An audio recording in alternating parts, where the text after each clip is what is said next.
और बाकी समय में हम सोचना विचारना जो कुछ करना हो सब अलग से चिंतन के समय में ही शुरू करेंगे। इस बात का हमको मतलब ये एक पहली सीढ़ी हो गई चिंतन की, सोचने की प्रक्रिया को व्यवस्थित करने की। और यदि ये काम हम कर लेते हैं तो समझ लो कि हमने सोचना आ गया, अपने आप से सेपरेट होकर के अपने आप को ठीक करना आ गया।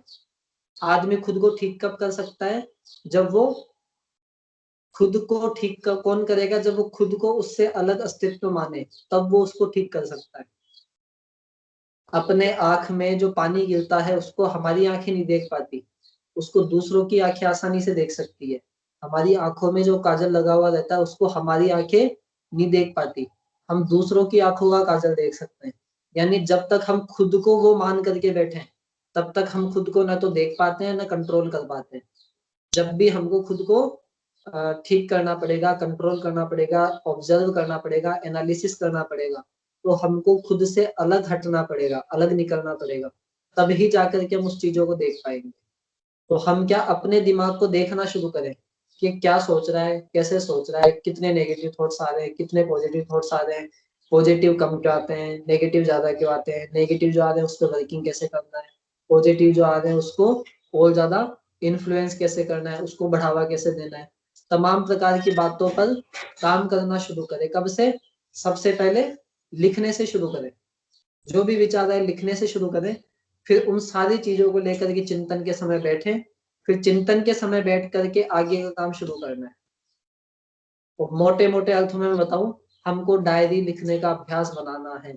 आपने बड़े बड़े राइटर्स, बड़े बड़े जो फिलोसफर हैं, बड़े बड़े जो बिजनेसमैन हैं और जो भी सक्सेसफुल पर्सन है, आपने उनका सुना होगा कि, और बहुत पुराने लोगों की भी, उनकी डायरिया म्यूजियम में रखी हुई है।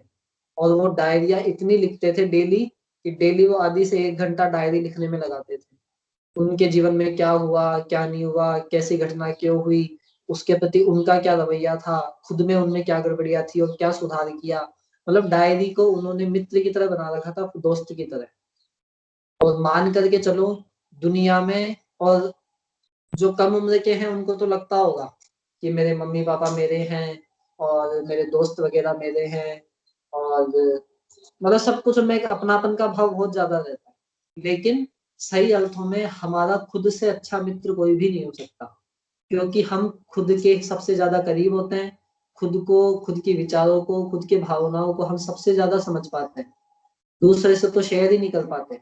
दूसरे से शेयर करने में हमको डर लगता है कि सामने वाला हमको गलत ना समझ ले, मेरी बुराई या मेरा अंडर वैल्यूएशन नहीं हो जाए, मैं जो हूँ उससे बुरा नहीं, मेरे को नहीं समझने लग जाए, या मेरे को जरूरत से ज्यादा मान लो अच्छा मानने लग जाए, तो हमको तो फायदा होता है, लेकिन कब वो हमको उससे गिरा देगा ये हमको पता नहीं रहता। मतलब ऐसी तमाम प्रकार की बातें हैं जो हम दूसरों से कहने में कतराते हैं, संकोच करते हैं। एक एक बार के लिए डिस्टरबेंस हो।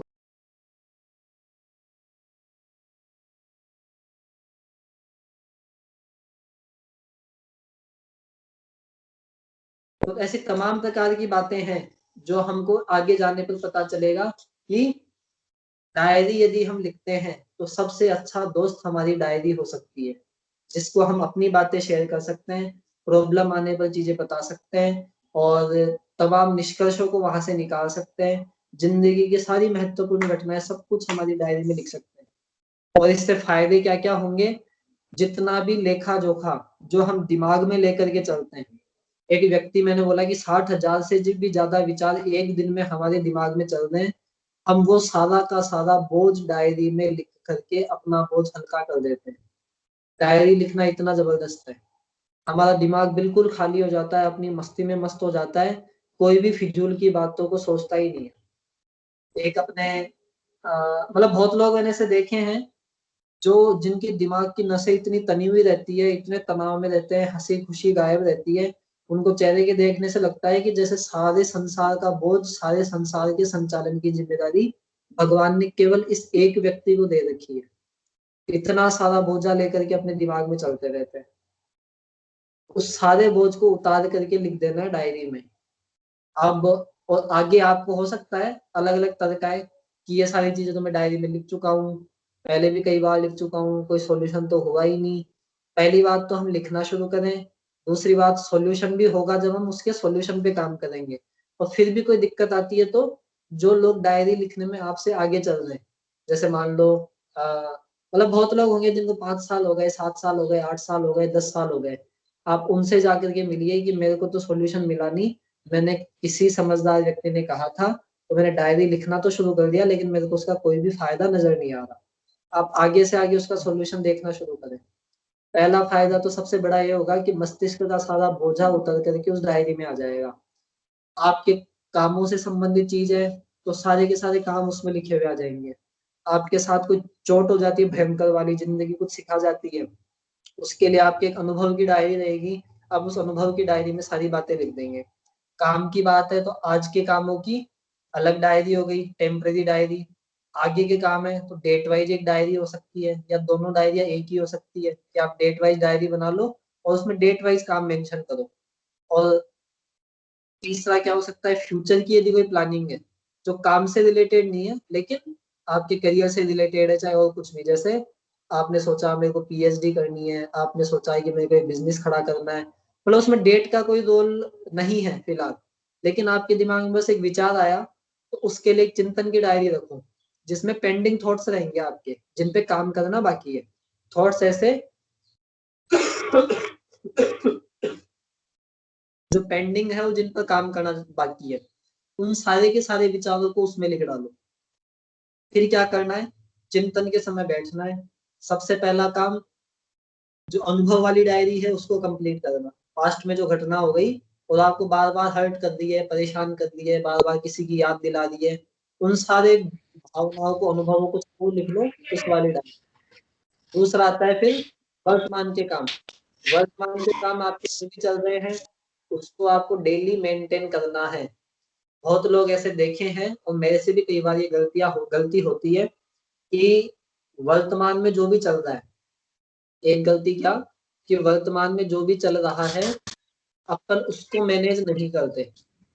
यानी आज मेरे को कौन से काम करने हैं, मान लो मैंने डायरी मेंटेन भी कर रहा हूँ, डेट टू डेट सब कुछ मेंटेन करना है कि आज मेरे को ये काम करना है, कल मेरे को ये काम करना है, परसों मेरे को ये काम करना है, लेकिन आज के काम हुए या नहीं हुए, उनमें से कामों को आगे लेकर के जाना, ये सब करते ही नहीं है।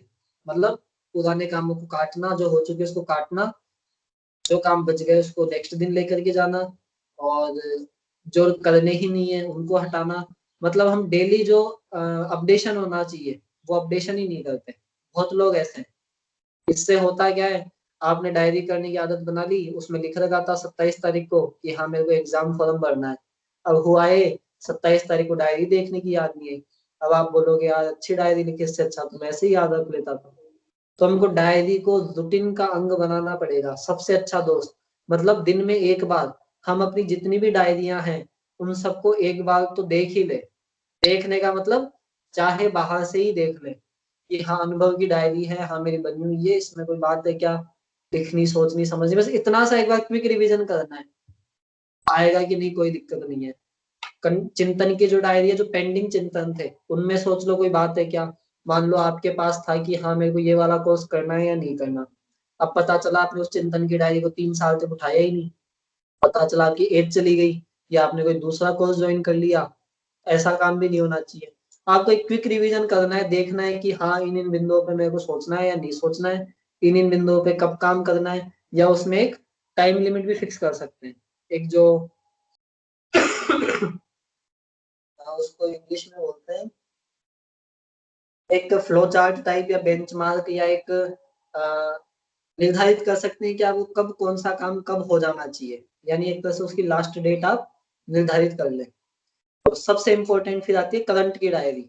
उसको तो हम दिन में 2 बार 3 बार या एक दिन पहले भी देख करके ही सोए कि अगले दिन मेरे को क्या काम करने हैं, आज मेरे को क्या काम करने हैं और कल मेरे को क्या काम करने हैं। कल मेरे क्या काम थे वो हुए नहीं हुए, हुए तो कितने अपडेट हुए, तब कितने कंप्लीट हो गए, उसमें से कितने को कैरी फॉरवर्ड करना है। एक कैरी फॉरवर्ड वाला काम हमेशा हमको करना ही करना है। मतलब मोटा मोटी मैं बता रहा हूँ, 3 प्रकार की डायरी हो गई, एक तो पुराने अनुभव की डायरी, एक पेंडिंग चिंतन की डायरी, और एक हो गई हमारी करंट की डायरी जिसमें आज के कल के डेट वाइज प्लान रहेंगे, डेट वाइज काम रहेंगे। और जेब में हमेशा रखना कागज पेन। जिसमें हम हमारे विचारों को लिखना शुरू करें। विचार चाहे फ्यूचर प्लानिंग से संबंधित हो, चाहे हमारे काम से रिलेटेड हो। मुझे उस दोस्त से मिलना है, ये काम करना है, ये काम कर सकता हूँ, ऐसा क्यों नहीं होता, वैसा क्यों नहीं होता, मेरे मन में हताशा निराशा क्यों आ जाती है, आज मैं लेट क्यों उठ गया, मेरे को जल्दी उठना चाहिए था, मेरी मम्मी ने मेरे को ये कह दिया, पिताजी ने ये कह दिया, मेरे को ये चीज अच्छी नहीं लगती, ये चीज अच्छी लगती है। मतलब जो भी विचार, कचरा हो, अच्छा हो, बुरा हो, जो भी चल रहा है, एक बार सबको लिखना शुरू करें। फिर चाहे सोच ले शांति से बैठ के कि कौन कौन से विचार काम के थे, कौन कौन से विचार काम के नहीं थे। जो आप सोच चुके कि ये विचार काम के नहीं थे, भविष्य में वो वापस लौटेंगे। क्योंकि जब तक अंदर डर का भाव है, तब तक विचार क्या आते रहेंगे, मैं पास हो जाऊंगा या फेल हो जाऊंगा। इंटरव्यू देने जाओगे, सवाल क्या आएगा, सामने वाला क्या पूछ लेगा, कुछ गलत तो नहीं पूछ लेगा, मतलब ऐसा तो नहीं पूछ लेगा जो मेरे को आता नहीं हो। मतलब ऐसी प्रकार की बातें आती रहेगी। अंदर क्या है, डर का भाव, बाहर से क्या आ रहे हैं, नकारात्मक विचार। वो तब तक आएंगे जब तक कि वो भाव खत्म नहीं होता। आपको क्या करना पड़ेगा, उस थॉट्स पे काम करना पड़ेगा कि ये विचार आ रहा है, मतलब डर का भाव है। अब आप देखो इस डर को मैं कैसे दूर करूं। इसके लिए आप मेडिटेशन करना शुरू करो, इसके लिए आप अच्छी किताबें पढ़ना शुरू करो, सेल्फ मोटिवेशन डेवलप करो। मतलब अलग अलग चीजें हैं, वो वर्किंग पे डिपेंड करता है भाई किसकी तो क्या तो प्रॉब्लम है और उसका क्या सॉल्यूशन निकालना है। फिर और इन सारी कहानियों से अपन इतनी मेहनत करें और फायदा यदि थोड़ा सा ही लेते हैं, तो समझ लो कोई भी फायदे वाली चीज नहीं है। यदि हम कहीं भी, यूं मान लो इस पूरे प्रोसेस में आपका डेली का आधी घंटा जाना है इस पूरी प्रोसेस में आपका डेली का आधी घंटा जाना ही है। इस आधे घंटे का फायदा आपको क्या क्या मिलेगा। पहला फायदा, दिमाग का सारा लेखा जोखा आपको लिखित में डायरी में लिखना है, आपको उलझने की जरूरत नहीं है। दूसरा फायदा, जिंदगी में स्पष्टता आएगी, क्लेरिटी।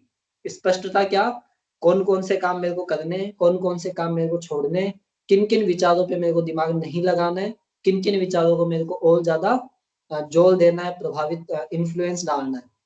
ये तमाम प्रकार की बातें आती रहेगी। तीसरा फायदा क्या होगा, टाइम मैनेजमेंट। जो यू मान लो 80 से 90% लोगों की दिक्कत है कि टाइम पे काम होते ही नहीं है।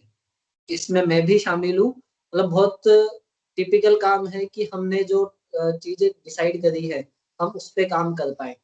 इसका मतलब ये नहीं है कि हमारे पास काम ज्यादा रहते हैं या टाइम कम रहता है। इसका सीधा सीधा मतलब ये है कि हमारी प्लानिंग में और हमारी जो काम करने की गति है, उन दोनों में कहीं ना कहीं डिफरेंस है। या तो हम प्लानिंग में शेख चिल्ली की तरह उड़ते हैं कि अरे ये काम, ये तो मैं आज में खत्म कर दूंगा, और पता चला कि आज की सामर्थ्य ही इतनी थी कि हम कर ही नहीं पाए। मतलब ऐसी बातें हैं, प्लानिंग में क्या चलता है और प्रैक्टिकल में बिल्कुल बहुत स्लो स्पीड रहती है। कई बार यूँ रहता है कि प्रैक्टिकल का हम अंदाजा ही नहीं लगा पाते, चीजें इतनी ज्यादा आ जाती है कि हम प्रैक्टिकल का अंदाजा ही नहीं लगा पाते। तो टाइम मैनेजमेंट वाली चीज सबसे अच्छी डेवलप हो जाती है। हम सुबह उठ करके देख लेंगे आज मेरे क्या क्या काम है, कौन कौन से काम हो जाएंगे। नए काम जो आएंगे, मान लो आपने सोच लिया था 10 काम मेरे को करने हैं, अब हुआ है कि 5 काम और नए उड़ करके आ गए।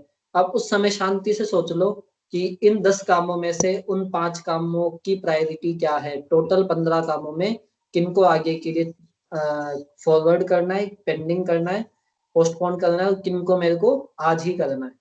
मतलब सब कुछ बिल्कुल शांत दिमाग से, जैसे भारत इंडिया है या कोई भी कंट्री है, उसकी एक पार्लियामेंट है, उस पार्लियामेंट में डिसीजन हो जाता है कि हाँ ये ऑर्डर तो पास करना है, ये ऑर्डिनेंस तो पास करना है, और कौन कौन सी गतिविधियां देश में करनी है, कौन कौन से कानून लागू करने हैं।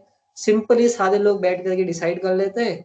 जो भी इनका सेशन आता है, बजट सेशन चला, विंटर सेशन चला, जो भी सेशन आया उसमें उन्होंने डिसाइड कर लिया, और जब काम करने का आया तो काम में लग गए। बहुत सिंपल सा तरीका है। तो हमको भी क्या करना, जो चिंतन का समय है, प्लानिंग का समय, उसमें बैठ करके हमको कैसी जिंदगी जीनी है, क्या तो हमारी समस्याएं हैं, क्या उनके समाधान है, क्या हमारा एनवायरनमेंट है, कैसे मेरे को काम करना है, सब चीजें उस आधी घंटे में, हमारा जो सेशन आया उसमें हमने डिसाइड कर लिया, और फिर काम शुरू कर दिया। तो काम करते समय फिर कोई विचार आया तो क्या कर दिया कि ठीक है लिख लिया, और इसके बारे में संसद में सोचेंगे। संसद में सत्र जब बैठेगा तब इस बारे में चिंतन कर लेंगे, जो रिजोल्यूशन पास करना होगा कर लेंगे, लेकिन अभी मेरे को काम करना है जो पास हो चुका। आपके दिमाग में आता है कि नहीं, ये तो अभी सोचना जरूरी है, इस रिजोल्यूशन पे तो अभी काम करना ही पड़ेगा। ये जो विचार आया है या ये जो ऑर्डर लागू करने हैं, ऑर्डिनेंस देश एक्ट लागू करना है, एक्ट बनाना है, ये तो तुरंत ही करना पड़ेगा। तो संसद में क्या होता है, हम जाते हैं तुरंत राष्ट्रपति के पास कि हाँ भाई, संसद तो हम बुला नहीं सकते, राष्ट्रपति के पास जाएंगे और मंत्रिमंडल उस पर निर्णय कर लेता है, राष्ट्रपति का ठप्पा लग जाता है और वो चीज लागू हो जाती है। तो हमको भी क्या करना है, जैसे ही कोई नया विचार आया, और चिंतन का समय अभी का है नहीं कि हम चिंतन के समय अभी शांति से बैठ करके सोच सके, तो आप तुरंत क्या करो, बैठो, उसके बारे में डिसीजन लो और एक बार के लिए जो आपको ठीक लगता है वो कर डालो। फिर जब चिंतन का समय आएगा तब हम उस पर रिव्यू कर लेंगे कि आगे से ऐसी परिस्थिति आएगी तो इस पे काम करना है या नहीं करना। मतलब सब कुछ हमको उस तरीके से करना है। इससे सबसे बड़ा फायदा ये होगा कि हमको लौट करके वापस पीछे नहीं आना पड़ेगा। ज्यादातर लोगों की जिंदगी में सबसे बड़ा अफसोस ये रहता है कि वो कुछ डिसीजन ऐसे ले लेते हैं जिसके कारण उनको खुद को पछताना पड़ता है। जितने भी लड़का लड़की प्यार में फंसते हैं, उनको खुद को पता रहता है कि मैं कहाँ गलती कर रहा हूँ, कहाँ मेरे को इस चीज को छोड़ देना चाहिए, लेकिन खुद की मानसिक कमजोरी समझ लो, आसक्ति समझ लो, मजे लेने की प्रवृत्ति इतनी हावी रहती है कि डूबते जाते हैं, डूबते जाते हैं, डूबते जाते हैं। और जब तक कि जैसे भंवरा कमल की पंखुड़ियों में फंस जाता है और वो पंखुड़ियां बंद की बंद रह जाती है, उसमें ही अपने प्राणों का त्याग कर देता है मनुष्य की भी सेम ऐसी कहानी हो जाती है। गलत कोर्स का चयन कर लेंगे, गलत बुक रेफर कर लेंगे, लड़का लड़की आपस में प्यार कर लेंगे, दोस्त लोगों ने दबाव डाला फिल्म देखने जाना है चले जाएंगे।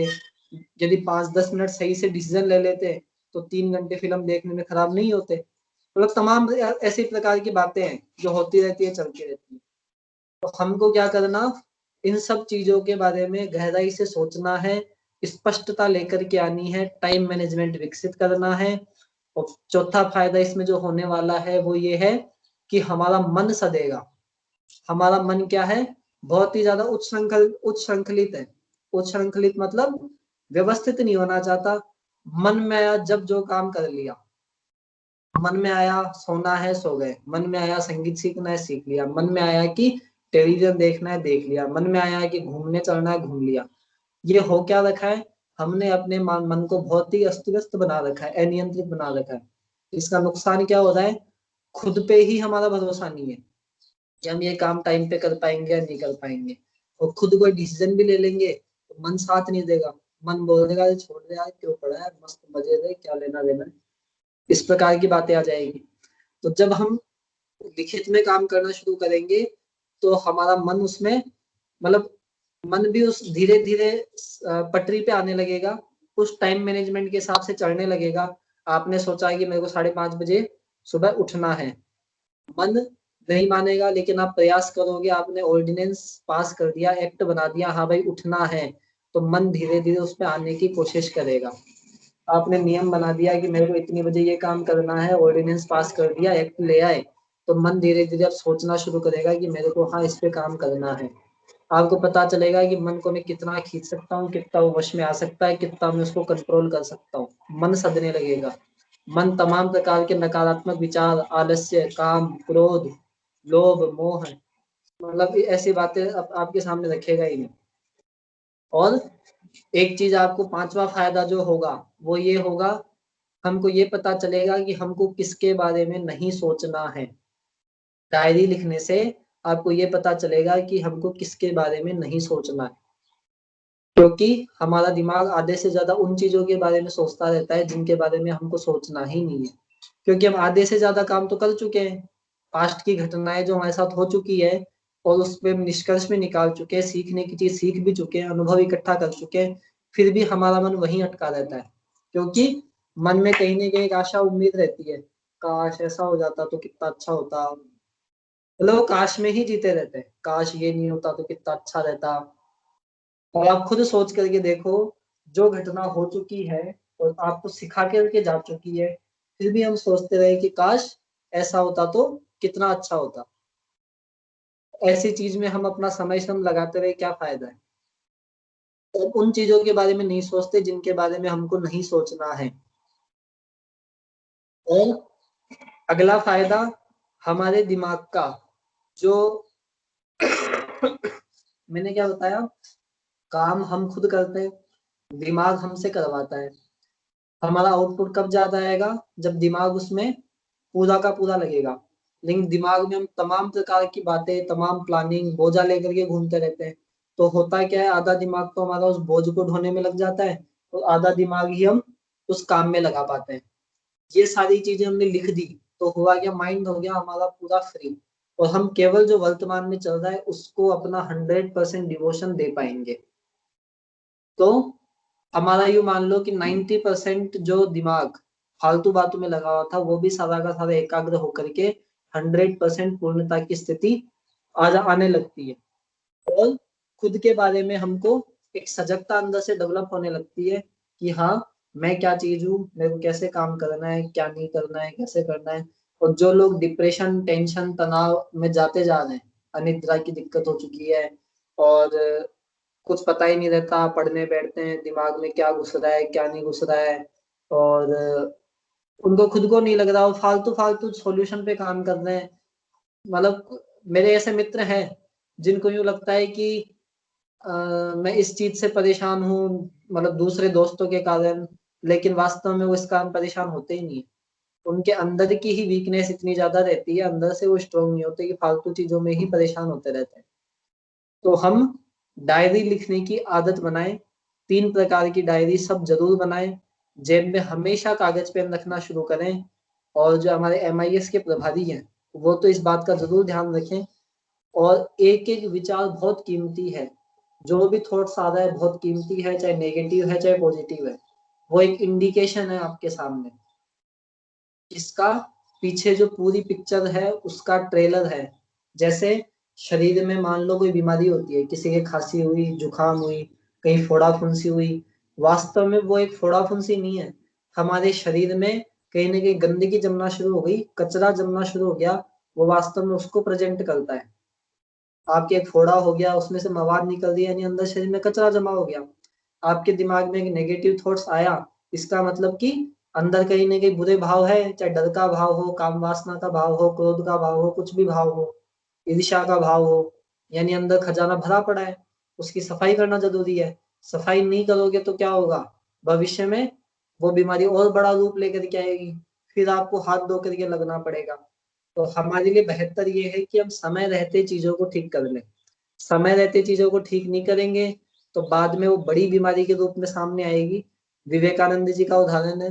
विवेकानंद जी ने क्या कर रखा था अपना एक, उनको दीक्षा दिलाई गई थी, संकल्प दिलाया गया था कि आपको लड़की के बारे में चिंतन नहीं करना है, ब्रह्मचर्य का पालन करना, और लड़की के बारे में चिंतन ही नहीं करना। विवेकानंद जी एक बार ध्यान में बैठे थे, ध्यान में बैठे बैठे उनके दिमाग में लड़की का एक विचार आ गया, एक आकर्षण टाइप उनके मन में एक भावना, एक उद्वेग, एक तरंग सी पैदा हुई। वो तुरंत क्या अलर्ट हो गए कि यार अभी तो ये विचार इस रूप में सामने आया है, अंदर पता नहीं इसके पीछे क्या खजाना भरा पड़ा होगा। तुरंत उन्होंने अपने कपड़े उतारे, तवे को गर्म किया, उस गर्म तवे पे नंगे होकर के बैठ गए। भविष्य में क्या हुआ, अंदर जितना भी खजाना भरा पड़ा था, काम वासना जितने भी भाव थे, सारे के सारे भाव मतलब झटके में ही छूमंतर हो गए। अंदर से कभी भाव नकारात्मक आए ही नहीं, लौट करके उन्होंने देखा ही नहीं, हिम्मत ही नहीं हुई। उनको पता लगा, अंदर की जो मन था उसको पता लग गया कि ये बाबा जी इतना बेकार है, इसके सामने जाएंगे तो फिर प्रताड़ित करेगा। परिणाम क्या हुआ, जब अमेरिका में गए, अमेरिका में जब वो हिंदू धर्म का प्रचार प्रसार करने लगे, हिंदू धर्म का झंडा ऊपर आने लगा, तो वहां के ईसाइयों ने खूब प्रयास किए उनको प्रलोभन देने के। उनको एक कमरे में रुका दिया, वहां वेश्याएं भेज दी, जो अ, कपड़े खोलने लगी, उनको अपनी ओर आकर्षित करने लगी, तमाम प्रकार की बातें हुई। लेकिन विवेकानंद अंदर से ही इतने दृढ़ रहे कि सामने वाली औरतों को, स्त्रियों को खुद पे लज्जा आने लग गई कि विवेकानंद तो उनको माता की दृष्टि से देख रहे हैं और वो किस तरह की हरकतें कर रही है। अब आप सोच करके देखो, यदि वो उस बीमारी का इलाज उस समय नहीं करते तो विवेकानंद क्या सोचते बैठे बैठे, यार इतना गजब मौका है। उस समय वो तो थे नहीं, कोई व्हाट्सएप, इंटरनेट वगैरह वो सब चीजें, तो कितना अच्छा मौका आया है, भारत में तो हूं नहीं, कौन बताने वाला है। लड़कियां पास में हैं और मतलब मौके का फायदा उठा लो। लेकिन हुआ क्या, उस समय वो दृढ़ रहे अपने संकल्प पे, अपने निर्णय पे, और उस चीज पे चिंतन करके वो उस समय अपना काम कर चुके थे। तो इस नेगेटिव विचार ने वहां उनको मतलब हावी नहीं होने दिया, तुरंत उन्होंने डिसीजन ले लिया कि मेरे को क्या करना है। और डिसीजन तो बहुत दिमागी स्तर की चीजें हैं। जब अपन बोलते हैं ना डिसीजन लो, ये लो वो लो, फास्ट डिसीजन लो, वास्तव में हमारी अंदर की जो भावनाएं हैं वो हमारी बैलेंस होनी चाहिए। उनके अंदर के भाव ही बैलेंस हो गए, क्योंकि तभी तो जाकर के मातृ भाव का एहसास हुआ उनको। तो ये तो एक शुरुआत है केवल विचार शक्ति, थॉट लेवल पे, दिमागी स्तर पे, विचार स्तर पे। वास्तव में इसके बाद की कहानी, जो अंदर की कहानी है, वो तो शुरू होती है हमारे इमोशंस से, फीलिंग्स से। तो वो शुरू हो जाएगी इसके बाद अपने आप ही। जैसे जैसे हम थॉट्स को बैलेंस करना शुरू करेंगे, इमोशंस भी ऑटोमेटिक ही बैलेंस होना शुरू हो जाएंगे। तब जाकर के आप देखना कि वास्तव में चीजें कैसे सुधरती है और कैसे चमक आना शुरू होती है। तो हम इस चीज का ध्यान रखें, डेली का समय आधी घंटा चिंतन में दें, डायरी बनाएं। डायरी लिखने में किसी को कोई भी दिक्कत आती है तो आप हर स्टेज पे पूछ सकते हैं। कोई पहली बार डायरी बनाएंगे, वो यूं सोचेंगे यार ये काम भी कोई लिखने का है क्या। जैसे मान लो एक छोटा सा ही काम है कि नाखून काटने हैं, आपके दिमाग में विचार आया, अब आप बोलो ये तो मैं ऐसे ही याद रख लूंगा, इसको भी लिखना जरूरी है क्या। मत लिखिए। जो काम आपको लगे ना कि इस काम को मेरा दिमाग बोझा नहीं मानता और ये मेरे दिमाग का कोई माइंड कंजम्पशन मतलब ज्यादा नहीं कर रहा, तो उसको मत लिखिए, चढ़ने दीजिए। क्योंकि ऐसे तो कितनी चीज लिखोगे आप लिखोगे कपड़े धोने हैं, नहाना है, ऐसे तो आदमी हजार एक्टिविटी करता है दिन भर में। हमको लिखना केवल उनको है जिनको हमारा दिमाग बोझ स्वरूप समझता हो, जिनको यदि आप लिख लोगे तो दिमाग का बोझा थोड़ा कम हो जाएगा, दिमाग थोड़ा रिलैक्स महसूस करेगा, थोड़ा फ्री हो जाएगा। केवल उन चीजों को हमको लिखना शुरू करना है, हर चीज को नहीं लिखना। और लिखते लिखते आप देखोगे कि आपकी इतनी गजब की आदत हो जाएगी कि आपकी मतलब ज्यादातर विचारों पे आप चिंतन कर चुके होंगे, ज्यादातर मुद्दों को आप सलटा चुके होंगे। आपके पास फिर पुराने कोई मुद्दे रहेंगे ही नहीं। नौकरी, पढ़ाई, पैसा, बच्चे, परिवार, ये सारे मुद्दे तो आप यूं मान लो कि साल, 1.5 साल, 2 साल में ही सोल्व कर चुके होंगे। मेरे को कैसी शादी करनी है, कैसी नौकरी करनी है, कैसी पढ़ाई करनी है, पैसों का क्या यूटिलाइजेशन करना है, जिंदगी कैसे जीनी है, सारी बातों पे आप निर्णय लेकर के सब डायरी में, पोथी पानों में बंद करके आगे की ओर बढ़ चुके होंगे। फिर आपके लिए टाइम बचेगा सरप्लस जिंदगी जीने का। अभी तो हम क्या कर रहे हैं, सरप्लस जिंदगी नहीं जी रहे, डेफिसिट की जिंदगी जी रहे, घाटे की जिंदगी जी रहे। घाटे की जिंदगी क्या, होना कहाँ चाहिए था और है कहाँ पर। दुनिया हमसे आगे चल रही है और हम पीछे चल रहे हैं। इस उम्र में मैं शादी हो जानी चाहिए थी, पता चलता है शादी नहीं हुई। इस उम्र में नौकरी लग जानी चाहिए थी, पता चला नौकरी नहीं लगी। इस उम्र में हमारा इतनी परसेंटेज आ जानी चाहिए थी, पता चला कि उतनी नहीं आ पाई। इस समय में हमको अपना internal development, self control, personality development इस हद तक कर लेना चाहिए था, पता चला कि वहां तक हम कर ही नहीं पाए। मतलब अभी तक तो हम केवल पीछे चल रहे हैं। और सरप्लस की जिंदगी क्या होगी, दुनिया वाले तो अभी तक यूं मान लो कि उठे ही नहीं, और आप यूं मान लो उठ करके नहा धो लिए, पूजा पाठ सारे काम करके फ्री होकर के बैठ गए। दुनिया अभी कमाना ही शुरू नहीं हुई, आपने लाखों करोड़ों कमा करके पटक दिए। दुनिया अभी सेल्फ डेवलपमेंट की बात करूं तो कुछ समझते ही नहीं है, और हम यूं मान लो उस पर बहुत चलन आगे बढ़ चुके। ऐसे हम सरप्लस की जिंदगी जीना शुरू कर देंगे तो आप देखना एक अंदर से एक अलग ही आत्मसंतोष की प्रवृत्ति, अंदर से एक अलग ही सुकून, एक अलग ही आपको लगेगा कि यार दुनिया क्या जिंदगी जी रही है, मैं कितनी हंसती खेलती और बहुत ही एक्स्ट्रा जिंदगी जी रहा हूँ। कोई पूछे ना कि आपको कब मरना है, आप बोलोगे कि मैं तो अभी मरने के लिए तैयार हूँ, मेरे तो सारे काम हो चुके हैं। इतनी सरप्लस की जिंदगी आपके पास रहेगी। लेकिन होगा कब, जब हम चिंतन करना शुरू करेंगे। और इससे एक चीज जरूर होगी, जो मैंने पिछली गोष्ठी में भी कहा था, एक हार्ड वर्क होता है और एक स्मार्ट वर्क होता है। चिंतन करने से हमारी स्मार्ट वर्किंग की प्रवृत्ति विकसित होगी। हम केवल वो काम काम करेंगे जो हमको करना है, हमारे लक्ष्य से संबंधित है, और उसको भी उस तरीके से करेंगे जिस स्मार्ट वे में वो होना चाहिए। मतलब हम मजदूरों की तरह मेहनत नहीं करते रहेंगे, बल्कि स्मार्ट वर्क करना शुरू करेंगे। स्मार्ट वर्क करने से हमारी समय श्रम शक्ति बहुत ही बच जाएगी, क्योंकि जिंदगी इतनी छोटी है। यदि हम बड़े लक्ष्य ले तो आपको लगेगा कि इसमें तो बहुत सारा टाइम लगाना पड़ेगा। और जब तक हम, जैसे सूर्य की ऊर्जा को लेंस से केंद्रित करके ही कागज को जलाया जा सकता है, वैसे ही जब तक हम अपनी एनर्जी को, हमारे पास काय की एनर्जी है, टाइम की एनर्जी हमारे पास है, माइंड की एनर्जी हमारे पास है, ठीक है, शरीर, पैसा, गुडविल, जो कुछ भी है, इन सारी की सारी एनर्जी को जब तक हम इकट्ठा करके एक जगह फोकस नहीं करेंगे, तब तक मंजिल मिलने वाली नहीं है। और इनको बिखरा करके रखेंगे तो मंजिल हमसे उतनी ही दूर होती जाएगी। इनको क्या करना है, एक कल ही एक व्हाट्सएप मैसेज मतलब पढ़ने में आया, उसमें क्या था कि दुनिया में होने को तमाम शब्द हैं, उसके जो भाव है वो बता रहा हूँ। दुनिया में होने को तमाम शब्द हैं, वर्णमालाएं हैं, सब कुछ है, लेकिन उनमें जो सबसे श्रेष्ठ चीज है वो है मौन, साइलेंस, फास्ट ऑफ साइलेंस, मौन रहना। मतलब तमाम प्रकार की बातें होने के बाद भी सबसे श्रेष्ठ चीज मौन है। आप आश्चर्य करके देखो। और जितनी बड़ी बड़ी हस्ती है सब ज्यादा से ज्यादा मौन रहती है, और जितने फालतू के लोग हैं वो सबसे ज्यादा बोलते हैं। एक महायोगी अरविंद करके हुए हैं, उन अरविंद ने स्वतंत्रता संग्राम में खूब काम किया, और एक स्टेज पे जाकर के फिर उन्होंने क्या किया, अपने आप को मौन साधना में चले गए वो, क्योंकि उनको समझ में आ गया कि आजादी के आंदोलन में जितनी भूमिका मौन रह करके सूक्ष्म जगत को हिलाने की है, उतनी स्थूल में काम करने की नहीं है।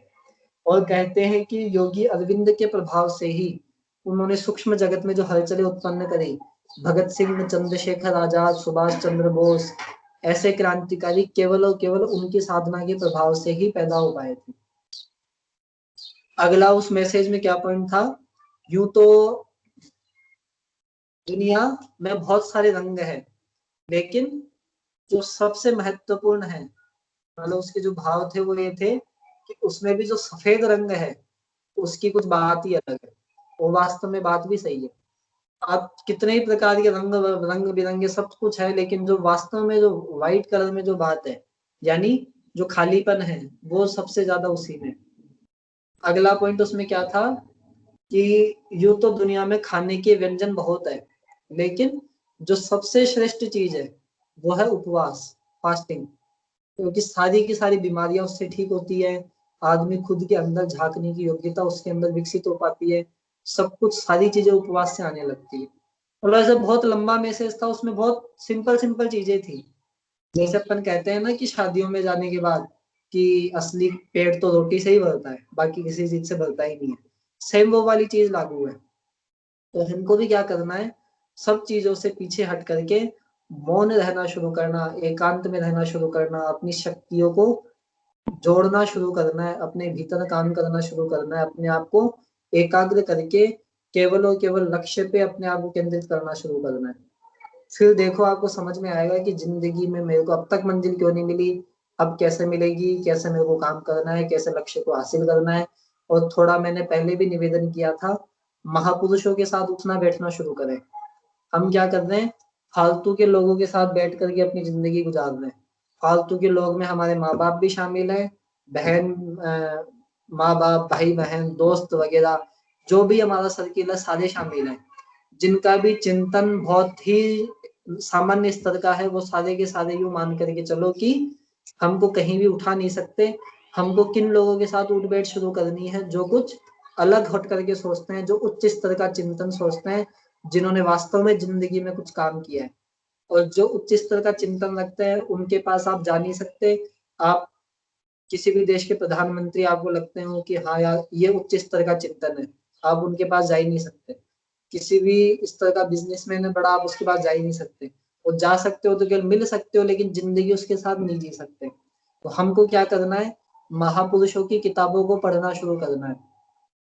पुस्तकें जीवंत देव प्रतिमाएं हैं, जीती जागती देवता है पुस्तकें। हमको क्या करना है, महापुरुषों की जिंदगी को किताबों से पढ़ करके उनको फील करना शुरू करना है। आपने महात्मा गांधी की किताब पढ़ी, अब आप उसको फील करना शुरू करो कि यार गांधी वास्तव में क्या चीज रही होगी, और वो मेरे साथ ही चल रहे हैं और मेरे को जीने का रास्ता दिखा रहे हैं। आपने सुभाष चंद्र बोस की किताब पढ़ी, आप उनको जीना शुरू करो, उनको फील करना शुरू करो कि वास्तव में सुभाष चंद्र बोस मेरे साथ ही है और वो मेरे को जीने का रास्ता दिखा रहे हैं। हमको छोटे मोटे लोगों के आसपास का जो भी एक एवरेज लेवल है, जिनको मैं यूं कह सकता हूँ कि जो थड़ी पर बैठने वाले लोग हैं, टाइम पास करने वाले लोग हैं, उनके साथ बैठ करके खुद की जिंदगी को हमको खराब नहीं करना। हमको जिंदगी जीनी है बड़े लोगों के साथ, श्रेष्ठ लोगों के साथ, बड़े लोगों के साथ उठ बैठ शुरू करनी है। किताबें पढ़ना शुरू करना, महापुरुषों को फील करना, उन्हीं के विचारों को, उन्हीं की प्रेरणाओं को अपने जीवन में संजो करके रखना, उन्हीं को अपना आदर्श मान करके जिंदगी जीना, तो आप छट करके आ जाओगे। लोग कहते हैं कि मेरे को बड़ा काम करना है, बड़ा काम करना है, कुछ एक दिन देखना लोग मेरे ऑटोग्राफ लेंगे, एक दिन भाई यहाँ पहुंच जाएगा, लोगों को मिलने के लिए मेरे से अपॉइंटमेंट लेना पड़ेगा, तमाम प्रकार की बातें हैं। हम बोल सकते हैं, बोलना भी चाहिए और होके भी रहना चाहिए, इसमें कोई संशय नहीं है। लेकिन सबसे बड़ी चीज हम ये सोच करके देखें कि हम अलग हट करके करना चाह रहे हैं, अलग उभर करके आना चाह रहे हैं, लेकिन डेली रूटीन में ऐसी कौन सी चीज है हम जो हम दुनिया से हट करके करते हैं। हम पूरी जिंदगी को एक दिन के रूप में सिकोड़ लें, एक दिन को हम पूरी जिंदगी मान लें, तो हम यूं सोचें कि जिंदगी में हम कुछ यूनिकनेस लाना चाहते हैं, तो हमने उस दिन में, आज के दिन में, टुडे, उसमें हमने क्या यूनिकनेस लेकर के आए। दुनिया 5 बजे उठती थी, हम भी 5 बजे उठे। दुनिया फ्रेश होने जाती थी, हम भी फ्रेश होने चले गए। दुनिया नहाती है, हम भी नहाने चले गए। क्या क्या तीर मार लिया हमने, क्या हमने कौन सा अनोखा काम कर लिया। दुनिया खाना खाएगी, हम भी खाएंगे। दुनिया पढ़ाई करती है, हम भी पढ़ाई करेंगे। दुनिया शादी करती है, हम भी शादी करेंगे। दुनिया बच्चे पैदा कर दी है, हम भी बच्चे पैदा करेंगे। दुनिया नौकरी पानी पैसा कमाएगी, हम भी कमाएंगे। हमने क्या हट करके काम कर लिया। फिर हम सोचेंगे कि कुछ यूनिक करना चाहते हैं, कर ही नहीं सकते। आपकी नौकरी लग गई तो ठीक है, जो बेरोजगार थे आप उनसे हट करके आ गए, लेकिन दुनिया में लाखों लोग हैं जो नौकरी कर रहे हैं, लाखों क्या अरबों लोग हैं जो नौकरी कर रहे हैं। आप बात करते हो सरकारी नौकरी की, तो भारत में 10 लाख लोग हैं जो सरकारी नौकरी कर रहे हैं, तो आप 10 लाख की भीड़ में हो। आप सोच रहे हो कि मैं कुछ अलग से प्रोफेशनल डिग्री वगैरह ले लूं, तो दुनिया में वैसे 10 लाख 20 लाख लोग मिल जाएंगे जो उस डिग्री होल्डर हैं। तो आप क्या हुए, बाकी समाज से छट करके आ गए, लेकिन फिर भी भीड़ में शामिल हो। तो हमको क्या करना पड़ेगा। और इसमें भी एक चीज है, हमको केवल दिखने के लिए काम नहीं करना। यूनिकनेस लाना मतलब छटने के लिए, मैं अलग हट करके दिखूं, इसके लिए काम नहीं करना। हमको अपनी योग्यता का 100% देना है।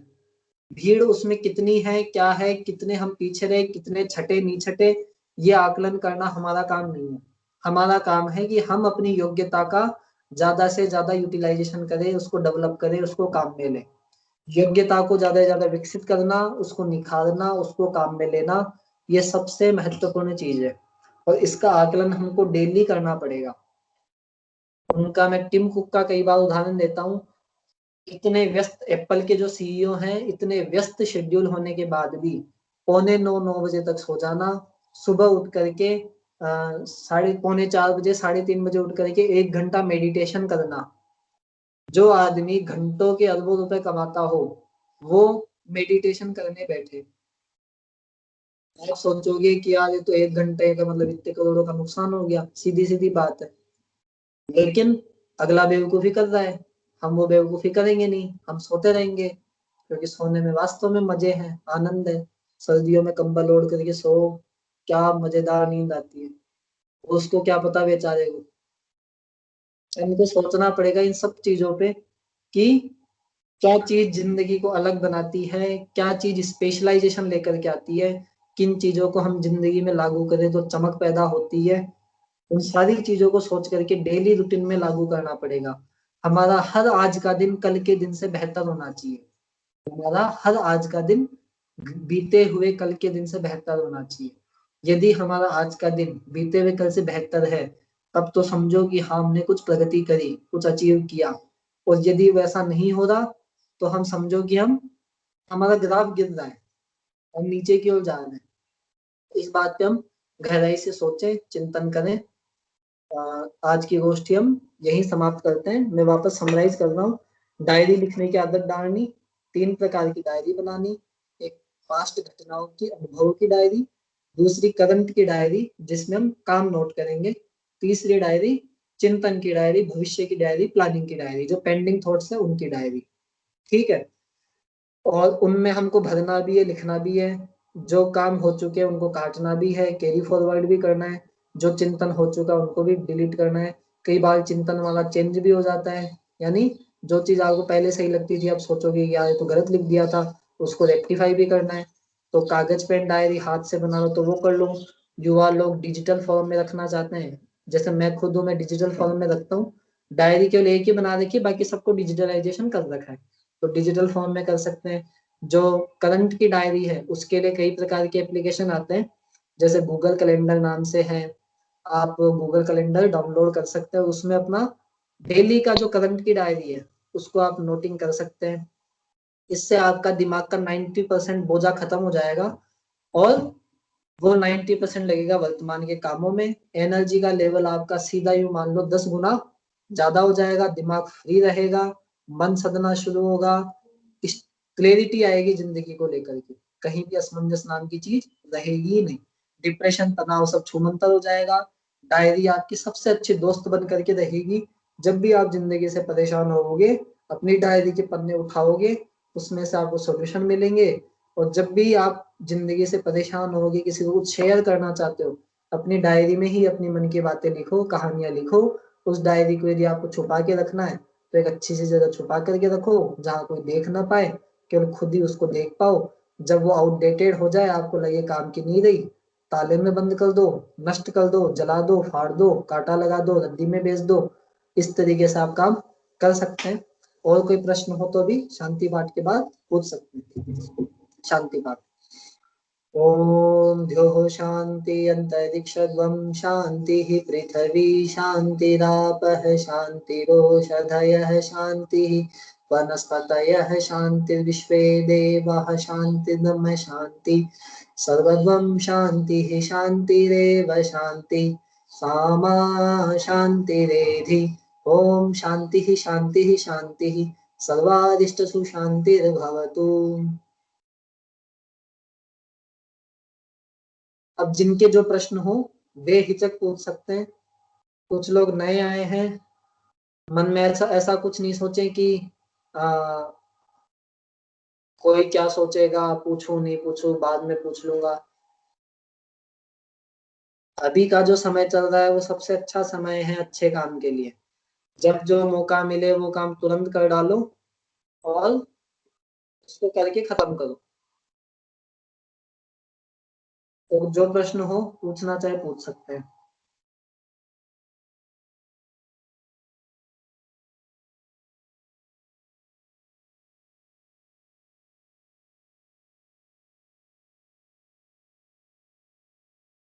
आज नए लोगों में एक तो पुलकित जी शर्मा है, पुलकित शर्मा शास्त्री नगर से। आपका कोई प्रश्न हो तो पूछ सकते हैं।